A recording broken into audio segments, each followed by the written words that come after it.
Hey nerds, welcome to the channel. My name is Jer Bear, and we have now official 343 verified Halo account, Halo Infinite News. I had a video that was just posted like 10-15 minutes before this. It was scheduled, it was in my drafts for a long time. I forgot completely about it. It was recorded like 2 weeks ago.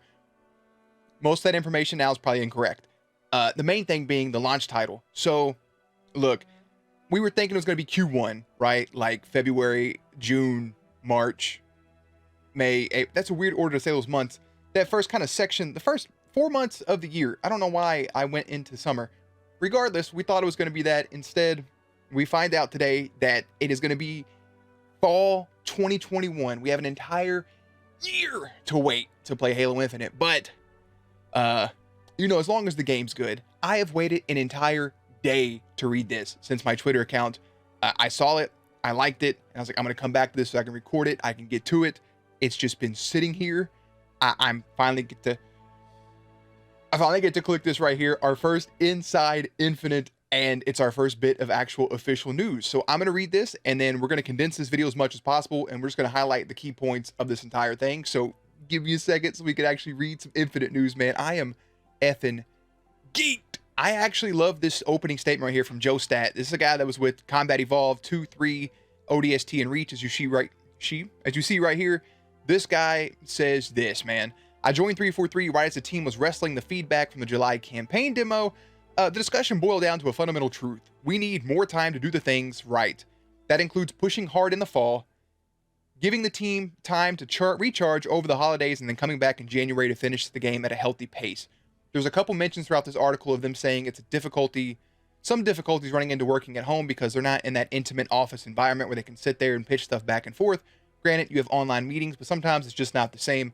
Regardless, giving them the holidays free and then coming back in January and cranking this out so we can get it in fall 2021. It's a year away, but I really like just this statement right here mentioned just at the very beginning of this article. They do have an entire arts and graphics update section, and I'm not going to lie, I'm not the brightest tool in the shed when it comes to a lot of the specific details they get into. So if you're very into that, you can read it. I'll have the link to this in the description box down below just as a source part. But it's just, I personally thought the game looked fine in the campaign demo. I know a lot of people took a big old dookie on it. I was a fan of 4 and 5 though, so maybe I'm the weirdo here. But a lot of graphical improvements. They go into lighting, shading, textures, etc. One of the big things they talk about is the Spartan look and how they wanted to take that classic feel from Halo Combat Evolved 2 and a little bit of 3 and then mix that into this game with some of the modern stuff. They wanted to give just that nostalgic Halo feel because Halo has the look of Halo. And one of my biggest gripes about Halo 5 was the way the Spartans look. Like, you get a really cool looking helmet, and then you put it on the Spartan, you got a big head, a little neck. It didn't look right. The Spartans just look like any other... Halo 5 looked like any other PC shooter ever. And it just didn't look like Halo, while at times it felt like it, kind of, not really. It just lacked the feel, and not the feel, but it lacked the visuals of Halo in general. In the wrap-up portion, they do mention Craig, right? Craig is finally mentioned, and they go on to speak about how the facial animation on the NPCs was not fully implemented in that build, which results in Craig's incredibly deadpan, lifeless look. It was only later on in a close-up freeze frame of his one bad moment where it came to light and the legend of Craig was born. They're basically just saying, that's not how that character was supposed to look, but I'm telling you right now, if there's not a brute in this game called Craig, I don't care how amazing this game is, 343, you would have failed us if we do not get Craig, hopefully as an NPC at some point in the game. There is a whole section for the live and customization team, and they talk about their kind of like their pillars, right? That they follow, their pillars and principles. I said that backwards. Their principles and pillars. They have 6 of them, which are kind of self-explanatory. The healthy engagement is paramount. Healthy engagement between the two parties, being the creators and the content consumers. Maintain a player-first focus. That they don't want people to just... They don't want it to be, feel like a grind, essentially. They want you to invest your time. They want you to not feel like your free time isn't a chore, is their exact wording. They don't want you to feel like your free time is a chore. Everyone should enjoy their time playing Halo Infinite. They don't want you to mindlessly grind in a playstyle that you hate just to get something new and shiny, basically. Unambiguous value. They want to make sure that your time and money that's put into this game is well invested. And there is no loot boxes, no microtransactions of any sort at the moment, no random reward systems It's what they're bringing, and they even mentioned learning from their mistakes of Halo 5 with having something that I personally enjoyed, which was getting weapons and power-ups for the specific Warzone, not Call of Duty, the first Warzone, and just completely wiping that all together. So no essential pay to win, no loot boxes. Everything's cosmetic and everything can be earned, whether it be through Halo Infinite, or it even sounds like the Master Chief Collection, unlocking armor pieces and things for completing stuff in other games. They also have always be listening, learning, and experimenting, saying that, everything we're going to do, not everything that they crank out is going to land perfectly, and they want to make sure they have a good relationship with us so we can be very transparent in moving forward with their content and the way they tweak things. The other two things was provide value. It's as simple as that. Their big statement here, it has been said before, and it's important to reinstate, no loot boxes, no randomness in rewards. Huge! So the big one for me is this last one. Allow player expression. We want everyone to build their dream Spartan. People have had their favorite Spartan outfits for a decade or two. They want to make sure that all those legacy things can come back eventually. And when it comes to customization, a Halo Reach style level of customization. And up on screen is this Spartan right here looking, I'm pretty sure it's George's armor, unless I got my Reach characters mixed up. If you don't remember the Reach customization, it was helmets, helmet attachment, chest gear, shoulder pads, left and right, the knee guards, the wrist gear, the utility, as well as the visor color. That in-depth level of customization is coming back to Halo for the first time, really, since Reach. They mentioned they wanted to reward players because they didn't feel like Halo 5 was rewarding enough for the players in-game that were doing well or hit the 152 SR. And one of the things is this up on screen now, which is called this Watchdog armor coating, which apparently would be an award for hitting that. I don't know if that's 100% confirmed, but they want to make sure you're rewarded for your gameplay that you get within the game. And just look, I can't stop looking at this photo. It's actually my background on my PC right now. This is, it's just beautiful. And this closing statement here by Joe Stat is something that is, he says some keywords. My first week on the job, I played the entire Infinite campaign twice.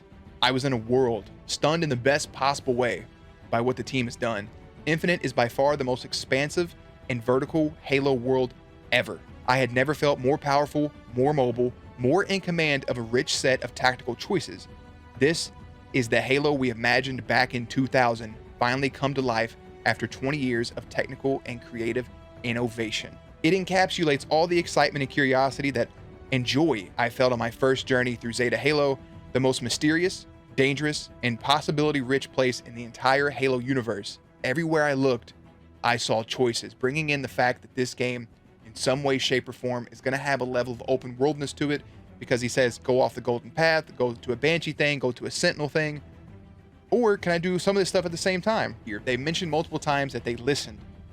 They scour Waypoint and Reddit to listen to us to get feedback. Now, obviously, they can't do every single thing that we mentioned, but they are listening and they are giving feedback.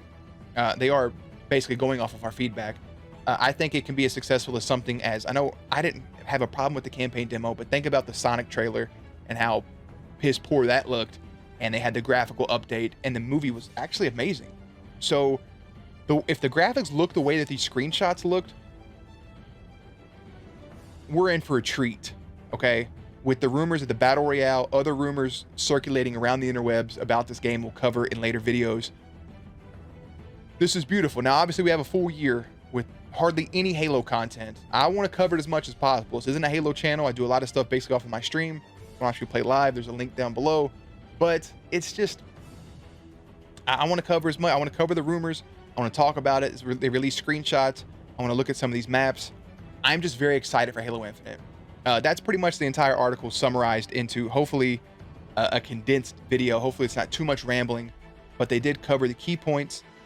We still don't know about the multiplayer progression. We don't know about rankings. We don't know about maps. We don't know about abilities. We don't know about overall armor. I know they want to get all the legacy stuff in, but what about new armor, new looks with the Mark 7? We don't know hardly anything about the campaign or where Spartan Locke is or any of those things. And hopefully we learned some snippets of information without spoiling the story, but also Halo's main focus will always be the multiplayer. So the more multiplayer information we get, including a beta time, which I imagine if the game's launching in the fall, we will have a beta in the summer. That's just a prediction, not confirmed. That's just your boy Jared Bear talking out his ass. So that's it for this video.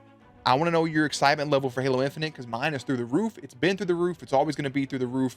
And this definitely helped. I got a Master Chief toy. I got a Master Chief statue. I got 4 Master Chief pops around me. Giant poster. There's a helmet in the background. This game is a fundamental staple in my life. And I just can't wait to see what more information we get from it from 343 Industries. And yeah, guys, I'm going to go ahead and head out. All the links down below I was mentioning are in the description box.